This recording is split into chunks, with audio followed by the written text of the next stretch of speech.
அல்லாஹ்வுடைய நினைவிலேயே உயர்ந்த நினைவு தொழுகையா இருக்கும்போது அதை மறந்ததுக்கு அப்புறம் அதை விட்டதுக்கு அப்புறம் அல்லாஹ் என் கூட யா அல்லாஹ் எனக்கு உதவி செய்யா அல்லாஹ் எனக்கு கஷ்டமா இருக்கியா அல்லாஹ் சிரமமா இருக்கியா அல்லாஹ் இருளா இருக்கியா அல்லான்னு சொல்லி கோடி முறை அல்லாஹ் அழைத்தாலும் அல்லாஹ்ட்ட இருந்து பதில் வராது. இப்போ ஒரு மனிதனுக்கு அல்லாஹ் கொடுக்கக்கூடிய தண்டனையிலேயே மிகப்பெரிய தண்டனை அவனுடைய அன்புல அவனை விட்டு அல்லாஹ் தூரமாகிறது. அப்படி செய்யணுமா, அல்லாஹ் உங்களை விட்டு தூரமாகணுமா, ஒரே ஒரு செயலை செஞ்சிருங்க, அல்லாஹ் உங்களை விட்டு தூரமாயிருவா. தொழுகை விட்டுருங்க.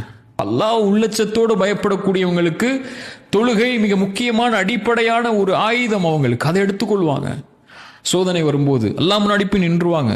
அல்லாஹ்வை கரெக்டான முறையில் அஞ்சு நேரம் தொழுகையில் கவனம் செலுத்தி அதில் தன்னை ஈடுபட்டு எப்படியாவது அந்த சோதனையிலிருந்து வெளியே வர்றதுக்குள்ள வழிகளை தேடிக்கொள்வாங்க. அல்லாஹ்வை மறுக்கக்கூடியவங்க தான் அல்லது அல்லாஹ்வை மறக்கக்கூடியவங்க தான் பாவங்களில் போய் தன்னுடைய வாழ்க்கையில் இருக்கக்கூடிய சோகங்களுக்கோ பிரச்சனைகளுக்கோ வழி தேடி அதையும் தங்களுடைய வாழ்வில் இருளுக்கு உள்ளாக்கி கொள்வாங்க.